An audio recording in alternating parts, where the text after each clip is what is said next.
All right, we're live. Wayne, how you doing, buddy? It's been a while. Life's wild. I'm a married Yeah, man. I know, I I'm a know. good Christian husband. That's what I keep telling Rose. I'm a Well, I good thought Christian husband now. you're a good Christian husband. Oh yeah, I'm a Are great you? Christian husband. Wait, now what's this now? What's this about Christianity? Or you haven't like converted to Christianity now, have you? What are you talking about, converted? I've always been a man of God, Jeremy. How dare you? How dare you? No, I knew you as a man of Buddha. That's what you are. Well, I mean, who Well, is God? God is Buddha. Buddha is God. They're all one and the same. yeah, No, I'm true. an I'm a member of the Unitarian Universalist faith, and although I mean, a lot of people don't even really consider it faith because Unitarian Universalism is just based on 7 principles, and they're kind of principles of secular morality, but a lot of people take like a religious or theological slant on Unitarian Universalism. The entire idea behind the community is all religions arrive at certain important truths, and we should be learning from all of them. Hmm. And it's been just one of the most remarkable spaces in my life over the last 3 years. I mean, I will say it's probably given me more solace than anything other than Oliver and Rose. So Wow. Yeah. And they've been incredibly supportive, right, of the animal rights cause and everything. And yeah, you. were you there in my sentencing? No, no, remember Yeah, I got you kicked got out of the thrown across the courtroom country. and then That's right. I went home to be with my dad, but Okay, that's right. Your dad, yeah, your yeah. dad was going through some stuff. How was your dad, by the way? He's doing great. Really He's doing a good. lot better. Yeah, he That actually makes me just happy, man. yeah, he went through a pretty serious illness and it was pretty touch and go there and then he bounced back, which is kind of That's just awesome. this incredible you know, it's incredible how people can recover from things that they look really down and out. Yeah, It was a good life lesson for all of us, regardless of illness or life situation. We can always bounce back. yeah, it's true. Yeah, Well, until you pass, right, and then you don't bounce back. So, and true. your dad's definitely at the age where that's a real risk. So it's, I mean, my heart goes out to you and your family. I know you've been super stressed about that. Oh yeah, And appreciate it. mental decline is serious shit. I mean, it's like not fun to be around because I think Hmm. physical decline is one thing. Man, I know this firsthand. And sorry if I'm speaking out of turn about your experience because I don't No, obviously I it's don't know okay. what you're going through. I don't know what your dad's going through. But when my mom was going through mental decline, the hardest thing about it is it's not just that they're physically suffering; it's that they're psychologically and spiritually just kind of disappearing slowly. You know, Hmm. it's Hmm. like yeah, it's a weird thing when someone's going through mental decline. Anyways, for Yeah. those of you who don't know, my mom had brain cancer. She's the reason I moved to California originally in 2012, and she lived a lot longer than we expected because she was given a death sentence in 2012. They said she was going to die within maybe 8 months, maybe a year if we're really lucky. And she lived 4 years. She lived from 2012 all the way to 2015 and died in November of 2015. Yeah. So And you cited her as one of the hardest working people that you've ever met in your life, if not the hardest working single hardest person. working person I ever met. And that's I've been around a lot of hardworking people. You know, Yeah. you look at Yeah. someone like Almira at DXC. I mean, I've been around some workhorses, but no one in my life takes a candle to my mom. I don't even understand it, to be honest. That's pretty Yeah, wild. I would have liked to have met her to experience that firsthand, just because I say this to people a lot that you're one of the hardest working people that I've ever met. Of course, Almira is also up there, but it is really impressive just the stamina to keep up with the yeah. workflow. It is difficult, and having been in that world for much shorter period of time than you, I kudos to you for keeping going for this long and staying Yeah. with it and staying active. Well, thanks. I mean, I feel pretty lazy, although I felt lazy my entire life because I always compare myself to my mom, and I'm always like, yeah, I don't. I mean, my mom just had unusual focus too. It wasn't just that she worked; she worked very. I wouldn't even say efficiently because she wasn't like an effective altruist who was always trying to optimize her time. So that's where one area where I think I I, I have less focus when I'm doing my work, but I do think a lot harder about what is the most important work for me to be doing at any point in time. And there is some value in the sort of harebrained schemes I come up with because I think part of the reason I do a lot of wild stuff is because I'm less focused. My mom was just so diligent and focused. She would have a checklist and that's all she focused on. And, I'm lucky enough that on that checklist was take care of my son. So, Yeah, I had the best mom in the world. Well, I think I worked pretty hard. I mean, probably worked fewer hours than she did because she just always worked. I mean, Hmm. I literally, I don't like, I mean, even when on vacation, she was always working. She was always like doing stuff that, you know, I mean, she had so many projects. She was like the founder of the Chinese school in Indianapolis. She was a tax accountant. She was like an early programmer. Like she did computer programming Wow. back in like the 70s and 80s before it was even a thing and before women were really even allowed in that industry. And then she started a small business that was one of the most successful mathematical education small businesses in the state of Indiana. I think it was the single most successful Kumon. She used to win the gold star. They'd give a gold star to the kids, and then they give a gold star to the teacher who was like the most successful teacher. And I mean, by the time the business ended, it ended because she got sick and died basically, so she couldn't manage it anymore. I mean, it Hmm. was the single most successful Kumon, I think, in the entire Midwest. She was an extraordinarily successful person. So Hmm. yeah.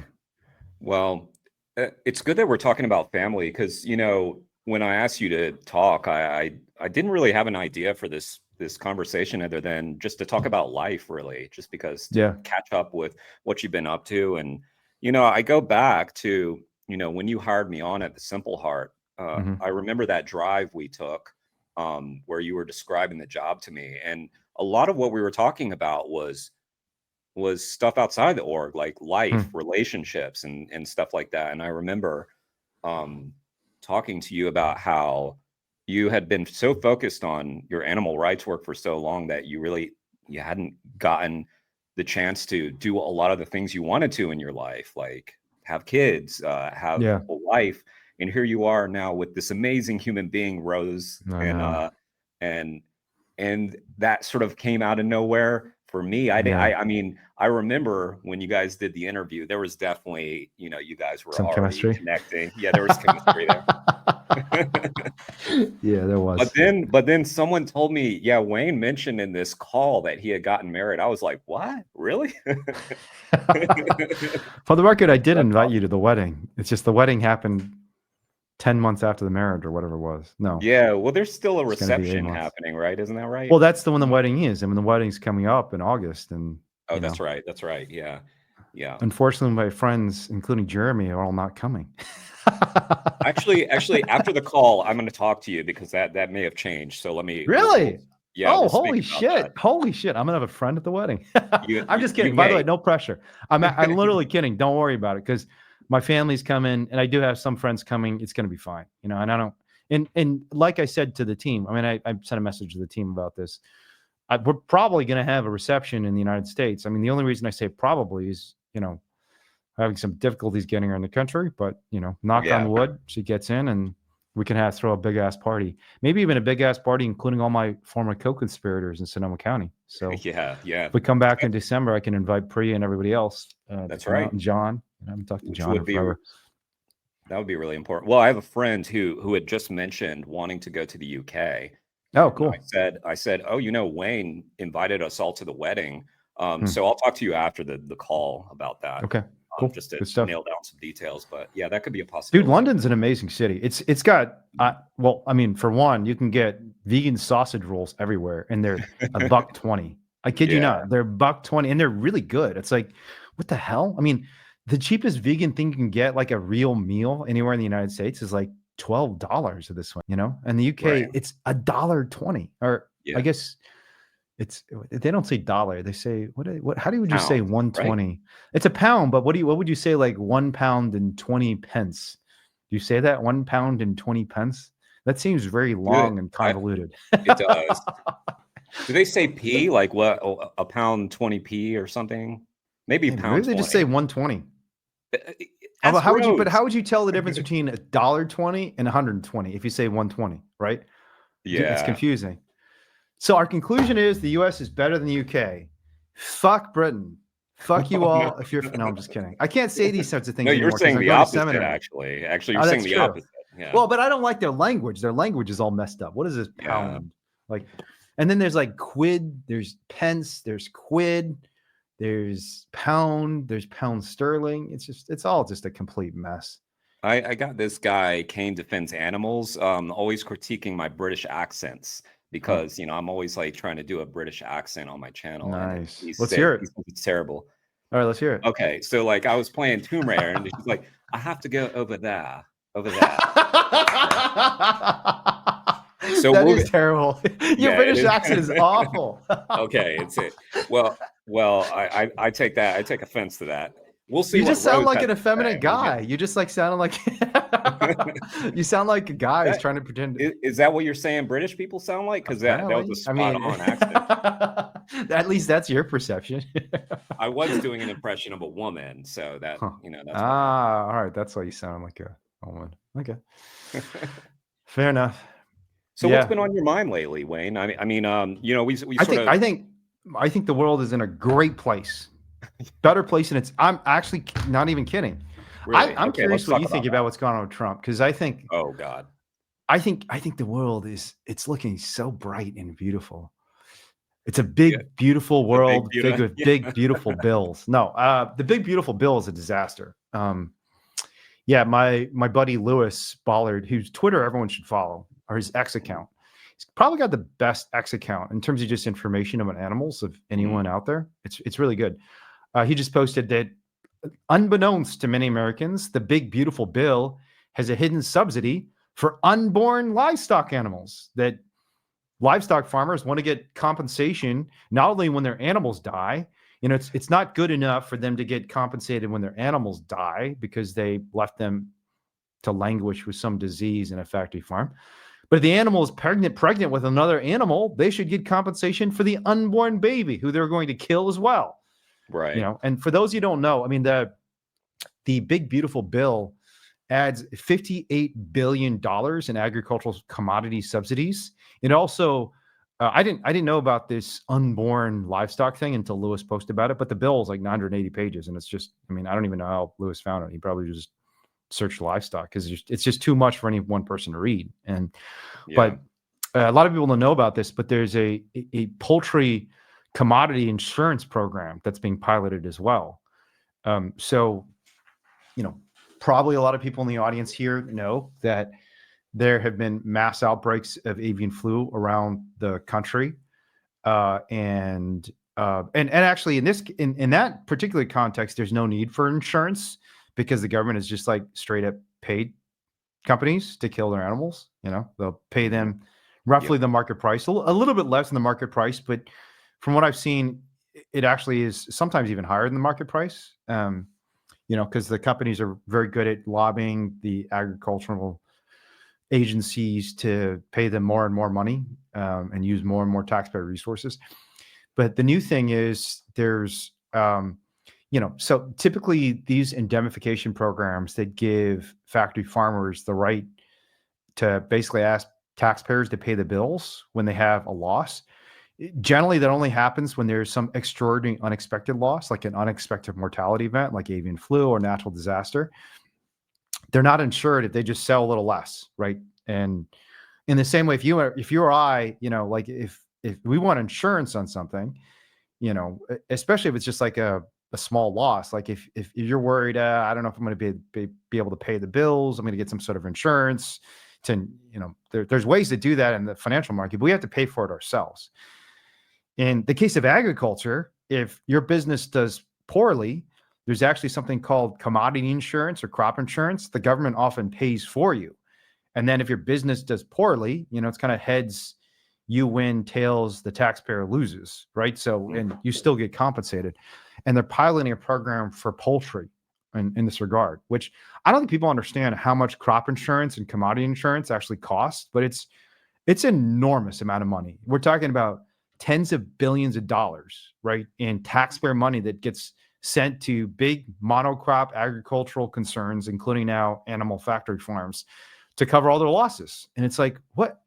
I mean, it's so weird too, because all the people supporting this are these hyper-capitalist types who say, like, we have to support the market. We don't like socialists. It's the exact same people condemning Zoran Mamdani as a socialist in New York City are imposing socialism on factory farms and saying, oh, by the way, we don't like socialism unless it's a company that tortures chickens, in which case we're all about socialism.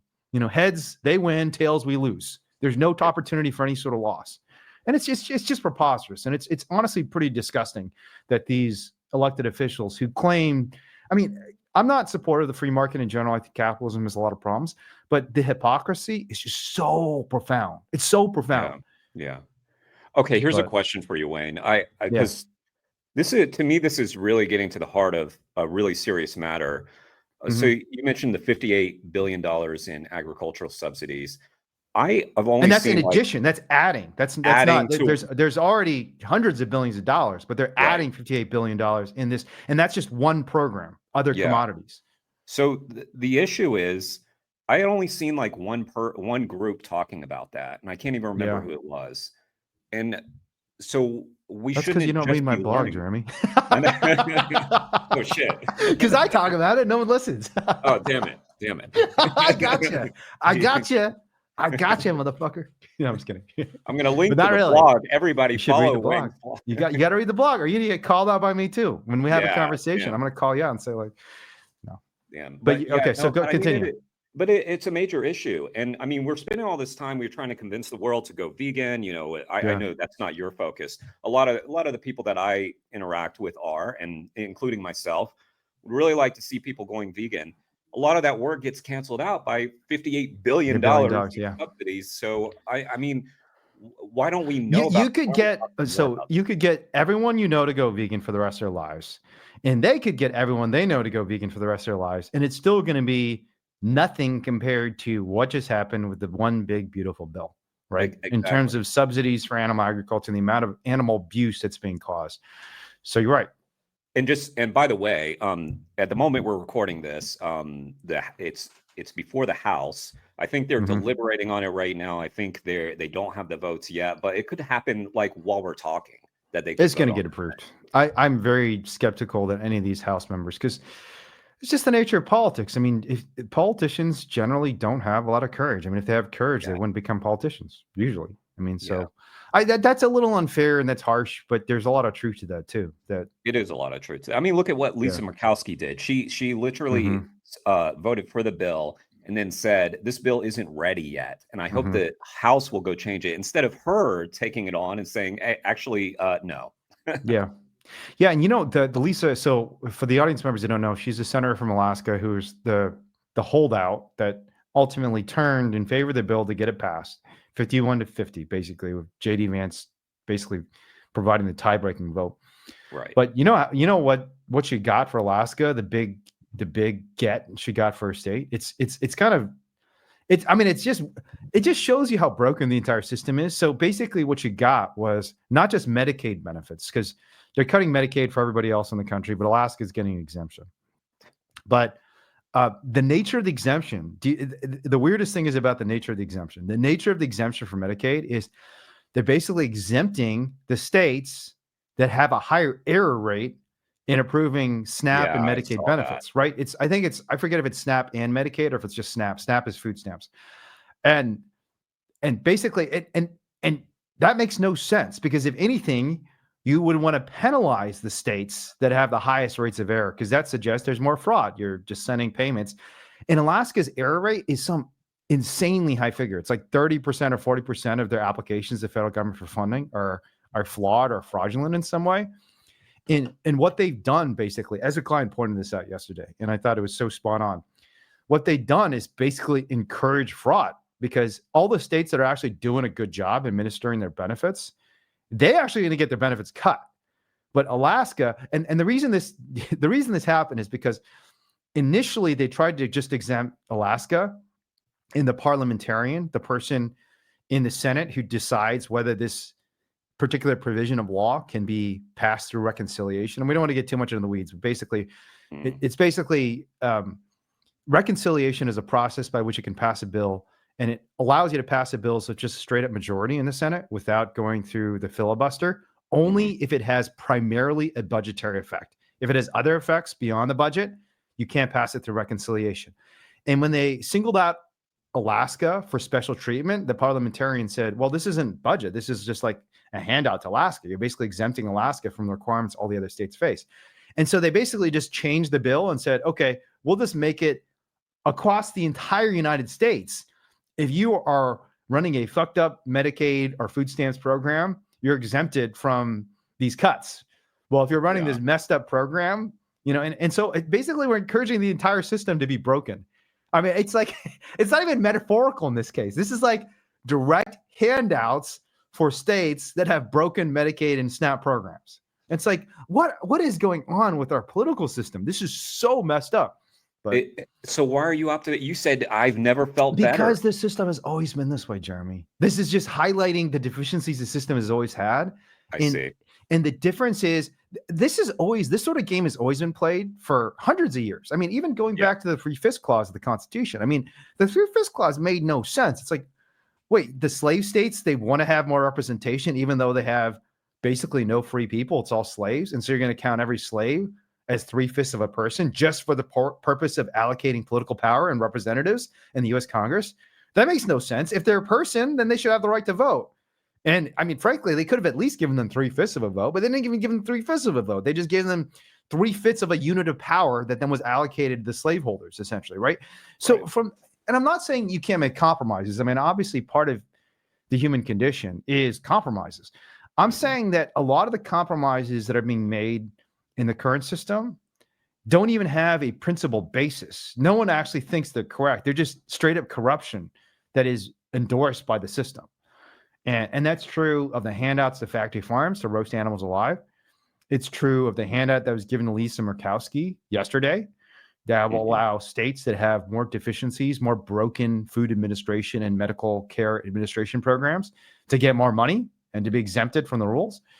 But it's true all the way down. I mean, it's so there's a book written by John Green. It's turtles all the way down. And in this case, it is rotten all the way down. And the more people realize this, the more we can start working on building something that's better. And I think that's what we're doing. You're optimistic because we're close to the end. I think this is what it sounds like to me. Because the end is always the beginning. I mean, every end has a beginning, and I think we're close to the beginning. And the beginning is very exciting to me. And I have some big ideas on how we can make that beginning a big, beautiful beginning for everybody. But on the flip side of that, doesn't it just seem like people aren't really paying that much attention, and it is just going to go through, and then people are just going to keep going about their day?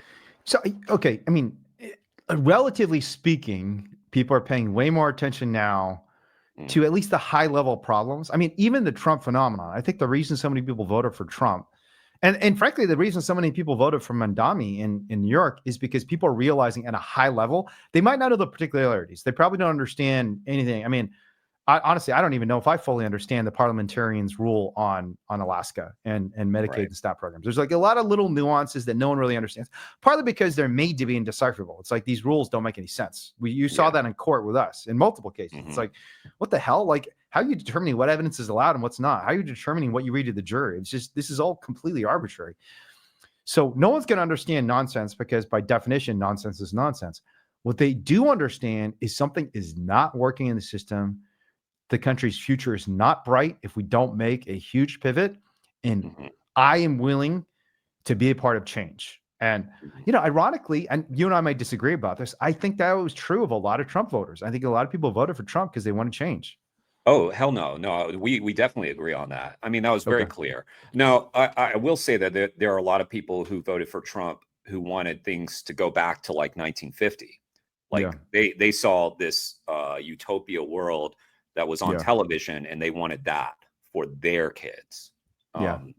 So, and it's not even, I'm not even saying that cynically. Like they may have wanted, a beautiful future for their family, obviously. Yeah, you're probably right about that. I mean, but do you think that's because they genuinely want to go back to 1950, or do you think that's just a problem of the left's ability to paint an inspiring picture for the future? Because I would say it's the latter, not the former. I don't think people actually want to go back to a day where like we had Jim Crow and gay people weren't allowed to get married and all that shit. I do. Maybe you're right. Maybe they didn't want that. No. It's definitely, they didn't want that. It's definitely a combination. I mean, the left has had their major issues. Like, I mean, they're. Let me ask you this question: who's painting a vision for the left? Yeah, nobody. Nobody really. Nobody. I mean, that's why Mamdani won, I guess, Yeah, right? I Because agree. he offers He has something actually different. painting a vision. The dude's actually pretty effective. I mean, I don't know if you watch any of his videos. His videos are good. And he's a good speaker. I mean, even like the pivot he made on Gaza, I thought it was like so brilliant where he'd answer the question, do you think Israel has the right to exist? He'd say, yes, it has a right to exist as a state with equal rights for everyone. And that was like Okay. such wonderful messaging and in a way to turn something that used to be a very negative issue into a positive issue. It's not that I don't want Israel. I don't like Israel. I just want Israel to be fair for everybody, and who can really argue with that, right? I mean, would you argue that? No. And I should say, I didn't really pay much attention to the New York primary. So, yeah, I can't really speak much very intelligently about it. But, it's just a continuation of what we've been seeing. Yeah. Where, I hate to say, like, visionless, that's probably a way of saying it, but, boring, the same old name, Cuomo. Yeah, just like Cuomo Yeah, again, dude, really? Andrew Cuomo Like, is so boring. He's such a boring speaker. It's unbelievable. I mean, bless his soul. Granted, he probably did sexually harass a bunch of women because there are like 12 women that came forward, but he's also just really boring. I mean, I sound like a terrible person because I'm like saying he sexually harassed someone, but the real reason I don't like him is because he's boring. But they should both be. Yeah. But so the problem isn't with Cuomo. The problem is just with the left. There's no one painting a vision. I mean, this is why people loved about Bernie, because they felt like, whatever you have to say about Bernie, it really felt like he had a vision for the future that was inspiring. Well, you would say that Bernie is the left, though the Democrats were the problem. I think it's what you mean more, right? Yeah. The mainstream Democrats were the issue. Yeah. And I No, mean, I think that's Cuomo right. represents that quite well, Yeah, I agree. And he's also, like people weirdly, like they'll vote for Trump, which I think is a really dumb thing to do, just for the record. But Yeah. they don't like kingmakers, which is interesting. Like, so they don't like people being anointed, right? Like Cuomo was. Yeah. They didn't like that Kamala Harris was anointed, was anointed. by the Democratic Party. There's no primary. We didn't get a choice. Yeah. Right. And that was a big problem. I don't think it was the sole problem, but it was maybe one of the top three. Yeah. Have we done a pod since the election? I don't think we've done a pod since the election, have we? I think we did one like right after. Right Because, after. Okay. you gloated. You gloated in my face. Yeah, I totally did. Yeah. I mean, I did call it. Did I not call it? No, you did. I called did. it. You did one with Natalie, like right after the election, and then we did one like a few weeks later. And That's right, we did. Okay, now I'm remembering this. Yeah, I did gloat a little bit with you. Yeah. Yeah. Not that you were happy about it. Did you think Kamala was going to win? I forget. Yeah. I mean, listen, I always am nervous about elections. I never take them for granted. I always think that it's huge risk of Trump being elected every time. And that's why I'm out there knocking on doors. You were By the way, I had some amazing experiences knocking on doors. Like the last door that I knocked on, second to last door, was this old guy who was fed up with politics. He's like, my heart's not in it. And I was able to talk him into saying like, well, I could drive you to the polls if you want. And then he got all excited. And so we drove to the polls. And you actually drove him? Yeah, I drove him to the polls. That's fucking I awesome, did my last door, took him to the polls, and he was like so grateful. And he was like, I voted in the election. He was like so thrilled about that. And wow, that's awesome, man. It was cool. And that's never happened. But that's a sort of experience we need to replicate more of. None of this like dumb, I mean, I just think that so much of American politics has become so non-participatory. We all feel like just cogs in these huge machines. Like the Democratic Party is such a joke to me. I mean, I'm being extremely rude. I have to like meditate more and be mindful, not just of the way I talk, but the way I think about things, because I am trying to move into a more contemplative and spiritual place with my move to seminary, which I've told you about. I'm going to seminary and I'm going to become a minister. Oh, amazing. A good Christian man, a good Christian husband to my wife. But so I should be mindful of the way I frame this, but I do think there's been something not just uninspiring, but actually like soul crushing about the way progressive politics has been operating over the last couple of years that makes people not want to be involved in it. I mean, to the extent you're involved in it, it's like basically posting an angry tweet about how dumb Trump is instead of thinking about, all right, who are the people around me I care about? And what do we want to build together? Who are the people? And I just think that little gesture you did of just showing this person, like, I care enough about this community. I care enough about you. I want your voice to be heard. Let's go do this together. I'm there for you. There's something about these little gestures of of just like relationship building and trust building between real living human beings, that is the atom of politics and democracy. It's not voting per se. It's like the shared trust, the shared commitment to thinking and exploring and even arguing about what's best for the future of the planet. And Right. there's not enough of that, man. Yeah, no, there's definitely not. And I mean, I would say though, don't lose your edge when you become more contemplative, because I mean, I think what you're a great critic of, you know, what's going on today. And you know, let's rewind a little bit. You told me about this thing. Wait, Like, can I ask you sorry, a go couple ahead. things about just the thing we were just talking about though? Yeah, So one is, do you think the guy voted for Kamala? he did. He did. I think he You're was. sure? I mean, I'm not sure. Obviously, he Okay. could have voted You for didn't go anybody. peek in the booth. No, no. In fact, I had to walk in there with him, and then they Huh. had me leave because Oh, wow. uh Okay. I mean, not leave, but wait for him outside. Like, I wasn't Huh. able to like walk in there. Okay. But no, I was able to talk to him about an actual friend of mine who was running for city council, a vegan, by the way, Wow. Oh, and he cool. voted for him. That guy got Oh, that's elected, by the awesome, way. man. Really nice guy. Really cares a lot Okay. about the community. Is And he fighting for the animals though? yeah, he is. He He is. is? Okay, He good. sent me a message one day talking about, you know, strengthening the and maybe I shouldn't say it, maybe behind doors. So Okay, but cool. yes, he is. Yeah. Okay, so And he did vote for Kamala, and I apparently for believe the so. vegan Congress or city council person. All right, so my second question is, why did you think Kamala? I mean, I'm just like puzzled why anyone thought Kamala was going to win. To be honest, Well, she because almost won. I mean, yeah, I mean, not really. Like she lost every single battleground state, and it was pretty decisive. I mean, yeah. I was basing my assessment. So for those of you who don't know, I predicted. I called it. I called every ballot initiative involving animals. I There you go, called Trump gloating winning. again. I know. I love gloating. It's the best thing in the world. Not very humble. I mean, this is why I need to go to seminary and become a little more Yeah, humble. yeah, But be a little more humble. yeah, I need to work on that. But I just thought the campaign was so uninspired and safe. And like, I don't know. I mean, even the debates where people said she won, I was like, she clearly is just repeating whatever talking point her comments people told her to use at every point in this debate. And Yeah. every interview she did, she just came across to me as like so fake and wooden. I like Kamala. I mean, before the election, I said I I I think she's probably the best candidate for animals that's ever run for president in American history. And Yeah. I just still was pretty convinced she was going to lose because she was so wooden. Well, I don't know if that stuff matters. Like, I mean, to me, and this is my theory, and it's based not on real evidence or anything, but to me, it's really just what's the last thing in the news cycle? What's the last swing? Yeah. And to me, what had happened was there was that comedian who talked about Puerto Ricans, and that was this Yeah. big hubbub.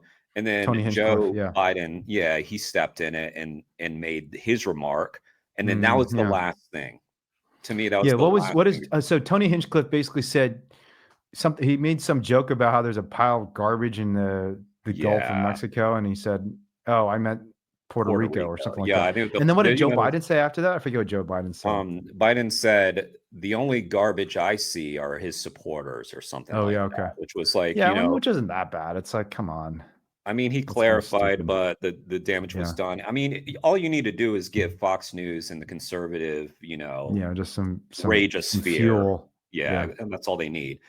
They were on the defensive. I feel like whoever's on the defensive at the end is going to lose. And Yeah. I mean, I still like, yes, she lost every swing state. It was decisive electorally.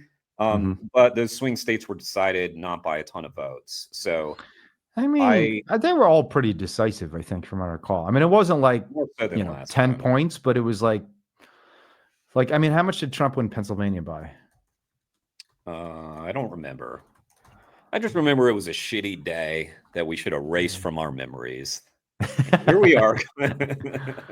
Okay, yeah, no, it was closer than I thought. It was just a margin of 1.71%. But I mean, yeah, there you go. Like, yeah, it's so, pretty close. yeah, and I mean, I don't know. Like, I definitely knew it was a possibility. I guess in the weeks leading up to the election, I had to believe, like, okay, there's just no way people are going to go back to Trump. I mean, we've seen the damage that he can do, and here we are, just living through it. And I mean, it's just a disaster, a disaster. I'm really glad that they're shutting down laboratories. At least I got to take the positives, right? I mean, Mm-hmm. they are doing that. I don't think they're doing that because they love dogs or anything, but Yeah. at I mean, least it's there's a disaster, but it's always been a disaster. And even just like the stuff on deportations, um, the ACLU wrote probably the most damning report on the unconstitutional use of law enforcement to deport yeah. not just undocumented people, not just immigrants, but even American citizens. They were literally deporting American citizens. You know what year that report came out? No. I'm going to get the exact year. Immigration. Immigration without due process. Okay. This is taking forever, so I'll just say Okay. it was under the Obama administration. Well, Obama deported more people than the Trump Then administration. Trump did, yeah. Now, I mean, I think that there could be nuanced reasons for that. I mean, I don't really know. It could just be that the government is functioning efficiently. It could be that those people were like in a waiting pattern to be deported, right? I mean, Yeah. I just don't know. A lot of what the previous administration No, does because bleeds over this to is the in next one. 2014, man. This is like 6 years after Obama came into office. Yeah. So the report is called, people should check out this report because it's extremely damning and it's terrifying when you read it. It's called American Exile, Rapid Deportations That Bypass the Courtroom. Hmm. And the headline is, each year over 363,000 deportations are ordered by immigration judges and officers. And those deported in summary removal processes do not get a hearing or chance to present evidence or call a lawyer or even say goodbye to their families. And this has happened in some cases to U.S. citizens. And again, this is in 2014, right? Well, this the is report, ACLU. The report was published in 2014, but it was about stuff that had happened in like 2012, 2013, 2011, right? And that is, this is not Trump. This is Obama. So I just think that these problems have existed, and Trump does make them worse, but I think Trump also allows our entire kind of public to highlight the deficiencies in the system. And I think most Americans didn't know there are lots of deportations happening without due process, and then Trump makes it a big deal and tweets about it constantly, and is particularly cruel. Did you see this this meme they made of like an anime style cartoon showing a deportation? No. So Elon Musk retweeted this, but yeah, it's one thing to deport people, but the insane levels of cruelty. I mean, I wonder if I could find this meme. Elon meme deportation. It was just so Elon and Trump, like Trump or the White House actually tweeted out this cartoon where there's this poor woman in chains, like crying, and these border patrol officers, like, in cartoon style, marauding over her and showing how stupid she is. And it's like, you're just relishing in the suffering of other beings at this point. I mean, this is kind of sick, honestly. Right. And Trump and Elon both were tweeting this and saying, like, this is awesome. We love this so much. And it's like, why would you love inflicting so much suffering? Let me see if I can find this. Yeah, you've always had this theory, though, that basically, like, the administrations are similarly bad. I think you agree that Trump makes them worse, like you just said, but that it's more exposing to the public, and sort of the liberals, the left, the mainstream sort of gets out of their comfort zone. Like, we just get comfortable if Biden's in the White House or if Obama's in the White House, that everything's fine. We trust them, right? Yeah. Yeah. Yeah, that would be dangerous. I'm not sure if that's true of me. It's definitely true of a lot of people. I definitely trust Obama and Biden more than I do Trump. Saying that I would trust them, though, no. But mainstream, generally, yeah, probably so. Yeah, I mean, it's not even trust. It's like, I mean, I don't trust or distrust Trump or Obama. And I mean, if I had to choose between the two, of course I'd choose Obama or Biden over Trump. I think it's about transparency. I just think that unintentionally, I don't think, Obama is intentionally trying to be a monster, but because he tells such a good story, and because they are not willing to acknowledge the depravities of this system. They're not willing to acknowledge that so much of our immigration system was built on, frankly, just blatant racism, that it is harder to mobilize the public to create change when progressives are in power. That's kind of my view. It's not even individually they're worse people. But if progressives are in power, you have a greater chance of making legislative change, perhaps, which can go somewhere. I did want you to kind of clarify, and I know you just learned about this too, so maybe you don't have all the details, but this thing about the unborn animals subsidy, can you explain that a little better? Because that just crazy. I mean, I will pull this up on Lewis Bollard's Facebook page, but so there's an additional payment for unborn livestock, and I'm just reading now directly from the big beautiful bill. This is subtitle D, section 10401.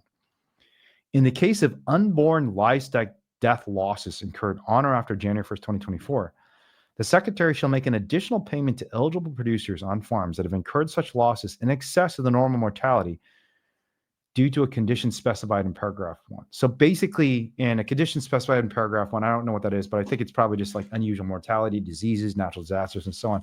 Basically saying that when there's unborn livestock that are lost as a result of, frankly, the industry's own irresponsible practices, like, for example, the intensive confinement of animals leading to excessive disease, just disease outbreaks across an entire flock or herd of animals. You get paid not only for the mother cow, but if she's pregnant, you get paid for the baby, the unborn baby inside the mother. Yeah, so it's pretty wild. So I wonder if you know this too. So when we're talking about these payments, these subsidies, all this kind of stuff, and we're talking about hundreds of billions of dollars now, adding 58, I think you said, $billion. How much? That sounds like a shit ton of money. It is a shit ton of money. How much is that when you spread across the country and all these different producers? Like, is this like the vast majority of the money that they're making is coming directly from subsidies?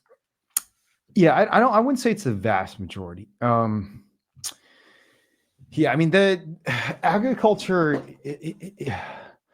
So agriculture is a razor thin margin business. It's not like there are a lot of companies that are making a lot of profits, but the margin on each product is very low, right? But that's true of a lot of businesses. I mean, it's true of just the food industry more generally.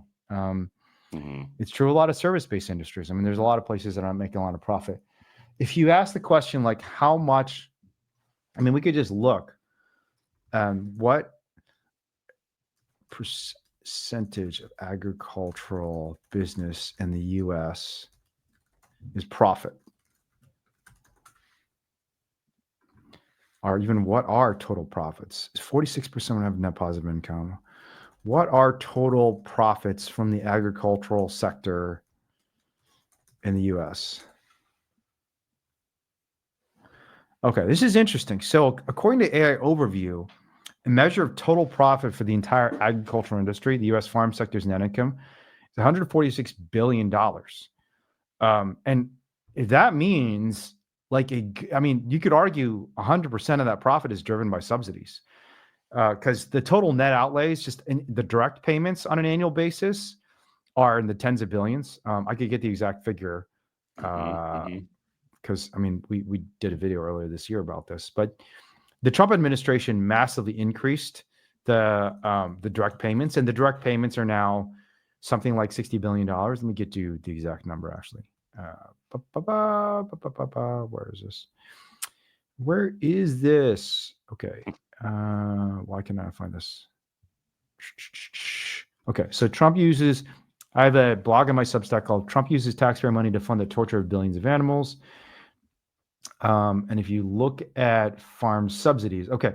So this chart is actually not correct. This is not up to date, but in 2020, the direct farm aid was $45 billion, right? But actually that's not accurate. I think it was closer to 60 billion, because I think we updated this figure I posted this inaccurately on the website. So if the total net profits of the entire industry in 2023 is $146 billion. And the subsidies and the direct payments are $60 billion.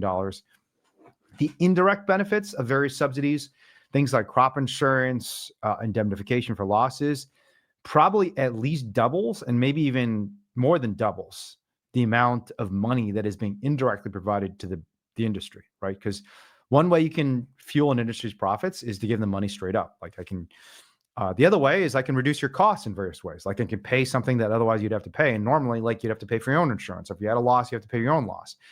And because the government swoops in and pays all these things, there's a lot of indirect benefits, even feed costs. Like they reduce the cost of feed. They put a price ceiling or a price floor in place. So even if the price of a product goes below the level that you can be profitable at, the government will just swoop in and say, like, we'll supply the difference. So yeah, I mean, I think there's an argument that close to all the profits the industry is making. I didn't even know this myself, and I will say this calculation is very tentative. I just looked at this, literally in the last 2 minutes. Right. Yeah, I mean, I think there's an argument that a majority or maybe in all of the profits of the industry are being fed by taxpayer dollars. By the way, I dropped in the chat. You can take a look at this little meme that the White House shared. A woman. Yeah, it's pretty fucked up because they like took this real woman. Oh wait, I didn't put it in the chat. I think no, I didn't. For some reason, I can't do comments. I don't think comments are on. I'll just put in Signal to you. Private. Okay. This is super fucked, but this is actually a real woman. They made like a cartoon making fun of this woman who was deported. And they retweeted it. Yeah, they retweeted this picture of just like a rough-looking Border Patrol agent holding a kind of Latina woman in cuffs while she's crying, and they just tweeted it as to celebrate basically the idea this woman's going to be deported. And then Elon Musk retweeted this shit. Wow. It's just nuts. Like yeah, the cruelty. I mean, it's bizarre. Yeah. It's like it's unacceptable. Like it's just ridiculous. Yeah. So this whole administration is insane.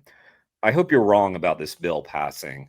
Maybe they'll have a food fight or something. I don't know. That'd be nice. Yeah, that'd be nice. That'd be funny. Yeah. That'd be quite the social media video. It would. Get Zohran Mamdani out to Congress, and he does a lot of weird shit. And I mean, isn't like Trump floating him being arrested now? He's saying he's going to deport him. Yeah. He's a U.S. citizen. You can't deport a citizen, but he said he's going to deport him. Well, a lot of things that the amount of racism, and this is not like, cultural appropriation, microaggression style racism. This is like straight up, dude, that guy's a Muslim. We don't want him in this country. It's like, whoa. I mean, that escalated quickly. There's this guy, really, Andy Ogle in Kentucky, a Kentucky House member, who wrote a letter to Pam Bondi saying Mamdani should be deported. And the reason is because the argument they made is like 20 years ago, I think when Mamdani was like a teenager or something, or maybe he was in his early 20s, he was rapping. And he rapped in support of the Holy Five, which were a group of people arrested and charged, supposedly for support of terrorism. I looked into a little bit and it seems like it's pretty bogus. Like they were just like some charitable organization. I mean, just like, I know better than, maybe not better than anyone, but better than most people, how quickly the government accuses you of terrorism when you challenge powerful industries. So basically, because he made some stupid rap album 10, 15 years ago, they're saying he shouldn't have been naturalized as a citizen, and therefore he is now subject to deportation proceedings because he's not a valid citizen of the United States. Yeah. So wild times, man. Well, with all these agriculture subsidies, like what's the solution? Like we had the Agriculture Fairness Alliance for a little while. I just feel like they couldn't stay in DC. Like when they shut down, they said, look, this farm bill keeps getting pushed back and back and back. We can't stay here. We can't afford to be here. So can we just not compete in this space? I mean, I think the answer is two words: people power, right? We have to build sustainable people power. And the problem with people power is we can't sustain it because, like unlike big corporations and industries, we don't really work together that well. I mean, right. Like you got large numbers of people who think this stuff's nonsense. They hear about $1 billion being spent on roasting animals alive, and $1 billion being taken away, literally taken away from kids who need food and healthcare. Like poor kids who need food and healthcare are going to lose money and have their meals, their food taken off their plates. They're going to be denied the opportunity to go to a hospital and see a doctor to get like cancer treatment or something. So we can fuel big corporations and roasting animals alive. That's what this bill will do. And most Americans, I mean, frankly, even right wingers are like, that's complete insanity. I mean, are you out of your minds? Why would we do that? But we're not organized. The corporations are super organized and we're not. And the reality is a small number of people, if they cooperate effectively and they have a good strategy, can overwhelm the vast majority of the other people. And one of the reasons I'm optimistic is that I mean, democracy was kind of intended as an antidote to this sort of corruption. The idea was if we just get together and vote every couple of years, we can stop these plutocrats from destroying the world. And I think what we're seeing today is that model of how to check the abuse of power doesn't work. It's not going to work if every 2 years we just kind of sit down and vote. We got to find more participatory, more engaging, exciting, more authentically democratic versions of accountability than voting every 2 years, or we're not going to get change. So, and I think a lot of people are innovating in that regard. I think people don't vote is one of the issues, but I hear your point. I understand what you're saying, but what you're saying is, I mean, we have like elections where like half the population votes. Like if everybody actually voted, if everybody voted, we wouldn't have a Trump because he's not popular. I mean, if you look at the most recent research that was done by Pew actually just put out a report saying what would have happened if every eligible voter actually voted, and at least survey data suggests Trump would have won by the same amount or more, in terms of percentage, because non-voters were just as inclined to support Trump as voters. I mean, I think I'm not against people voting. Obviously, I think I've voted and I encourage people to vote, but I just think it's such a small part of being a good civic participant in your I community. agree. Yeah, we don't disagree on that. Yeah, let's go out there and like do some shit for real rather than just sitting every 2 years and checking a box. Because it's really hard to make good decisions if every 2 years you're just asking to check boxes next to names. That's not a process by which that's going to elicit the intelligence, the creativity, the thoughtfulness in the public. So, well, I mean, I'm waiting on you to figure this all out, Wayne. I mean, you're a smart guy. Man. Like, so let's do it. So, I mean, how do Unitarian Universalism? That's the answer. I mean, maybe. I mean, I mean, things Come like to church with me, man. Things like Christspiracy, I thought could be, real game changers if more people saw them. I mean, the religious space we just Cam's aren't great. really in. Yeah, Cam is amazing. Come to San Francisco and come to church with me. We'll change the world one church at a time. Yeah. So it, like, actually being serious, is this like a really working theory that you have, like starting with church? Yeah. Okay. Yeah, I mean, one theory as to why direct action award didn't scale beyond 2018, because we were getting basically 100% increases in mobilization. We went from 50 to 100 to 200 to 400 to 1,000, in the span of like 5 years. In terms of the peak mobilization, the number of people we get out to do like big direct actions, like, I mean, Sunrise is the biggest one where we had like 500 people walk into a factory farm with us. But in the years prior, we've just been building up more and more momentum and more people participating in these massive actions and participating in other ways too, whether it's community demonstrations, community events, fundraising, whatever you might be focused on. The growth was off the charts. And I think there's a plausible theory that if we had just done exactly that same work in the context of some faith-based institution, it would have continued to scale. Because one way to think about this, I mean, there's a lot of metaphors I've been thinking about in my head about how social movements grow in power over time. And I used to talk about the fertile soil of a movement and how various community building structures or communities like the church can be like fertile soil upon which a movement can grow. I think that's actually not the right metaphor. I think the way to think about these civic institutions like churches is they're almost like a scaffolding, right? You can't actually continue to build. Like you can build a scaffolding, for those of you who don't know, is like basically, so if you're trying to build a big tower, for example, you first build scaffolding around it, right? So it creates a framework and it supports the structure as you're building each piece, because you can't just keep building. It's going to fall apart very quickly unless you have some support structures that hold it in place until you cement everything. You can't just like throw a bunch of bricks on the top of a skyscraper and hope it stays up there. You got to get, some sort of glue on. You got to screw it in. You got to put supports in, all these things. And the scaffolding like temporarily holds it all together until you can cement something. And I think that, movements become very top heavy. They just fall apart very quickly unless they have this sort of scaffolding. And I think that's what things like the church do. They provide a scaffolding. The other way to think about this is when you're getting lots of attention, you're getting a lot of momentum. There's enormous energy. There's people who want to help out. I mean, you saw this with some of our trials, like just the number of people reaching out saying, I want to help. And we didn't really have the ability to respond to everyone. It's like, I don't know. I mean, what are you going to do? Right. So there's all these people. I mean, you were handling like all these influencers. And just the influencers, like just reaching out to people who have like 20,000 plus followers was like a huge amount of work. And you couldn't quite figure out what to do with them. It's like, what do we do with all these people? They want to help. There's nothing to be done.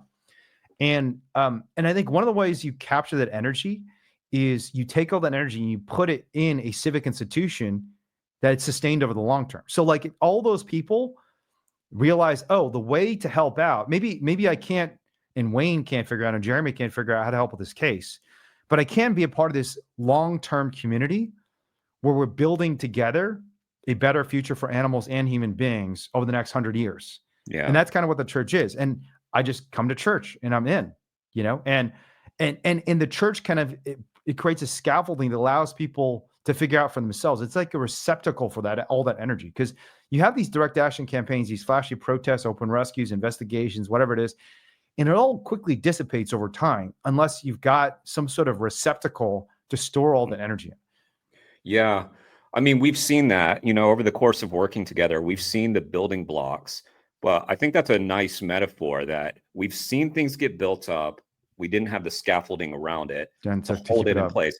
I think DC is a great example of that. We saw how 3 groups came together.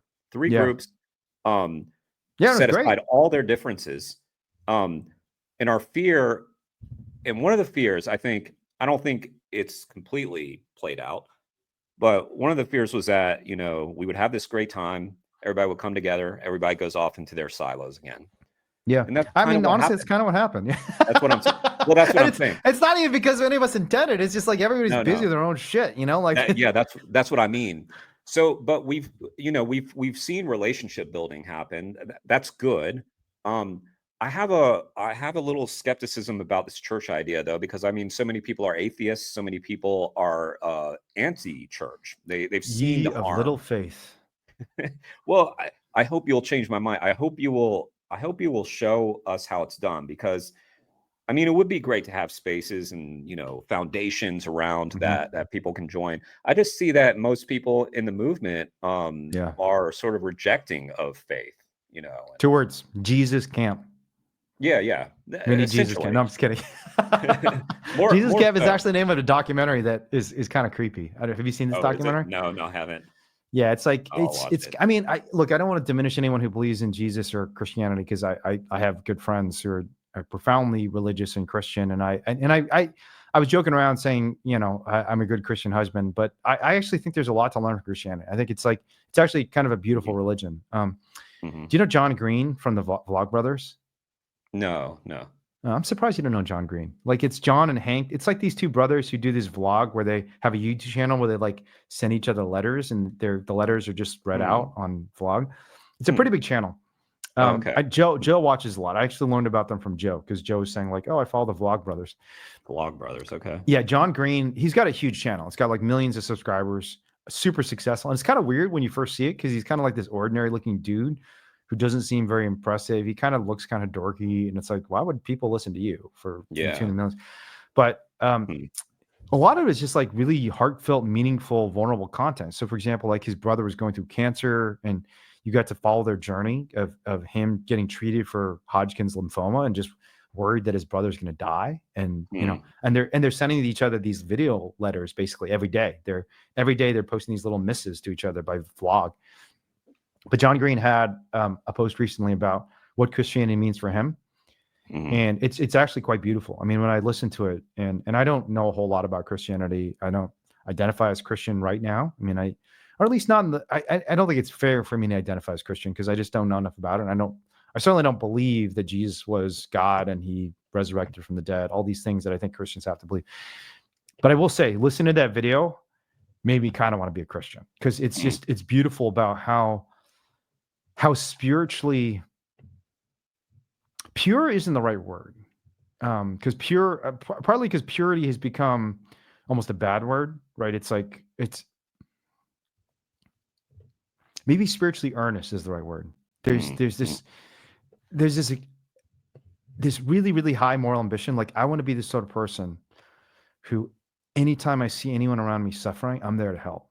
You know, there's a hungry person outside my home, I'm cooking them a meal. There's a homeless person living in the park across the street, I open my doors and allow them in. But there's also like a recognition of how hard that is to be a good person at all times. And he admits, like, look, I'm not perfect. I make a lot of mistakes.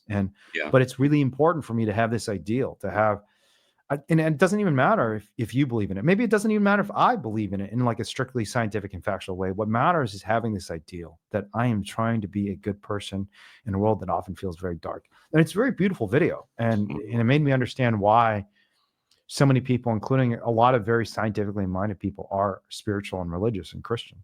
Yeah. So, well, I think the name of the video is, let me just see what the name of the video is. Cause I just sent it to Sammer and Jake. Do you know Jake and Sammer? Yeah, there's old school. It's literally just called My Religion. My Religion. Okay. I'll send it to you too. I'd be interested in your take on this. Yeah. I'll send you a signal. Take a look at this and tell me what you think. I don't know if you've ever spoken to this guy before, but he wrote a book called Vegans versus the Verses. He's been on my channel. His name's Stephen Lee August. He's a vegan activist out in Vegas, Christian. And he basically outreaches people from a Christian perspective. I mean, he does like basically AV cubes and stuff and makes content, but he's a really kind-hearted person and somebody that you probably would have a pretty interesting conversation with, especially if you're interested in, you know, involving yourself more in Christian faith. Yeah, it's just Stephen Lee August. Yeah, Vegan Heretic on YouTube and Instagram. Yeah, really nice guy. Really nice guy. Interesting looking dude. Yeah, yeah, he was a juggler. Yeah, he's a showman. Cool. Yeah. Interesting. Yeah. Hey, Jeremy, I got to get going soon because I didn't say this yet, but my arm is disabled. Yeah. I can't extend my arm. Like it's really weird. It hurts a lot, but the most annoying thing is I just can't like extend it right now. Oh, that's the worst. I hope it's okay. Yeah, get that checked out. Ugh, man. Well, all right, go get that looked at. It's been great talking to you, Wayne. It's good. Yeah. Let's catch up again soon. And I hope your arm's doing I'll call you on the car ride over to the hospital and you can tell me more about your visit to London, maybe. Oh yeah, that's right. Yeah, let's talk about that. If you're free. If you're not free, that's fine. But otherwise I'll call you. Okay. Yeah, sounds good. No, all good right, shit, man. Good Until next time, Wayne.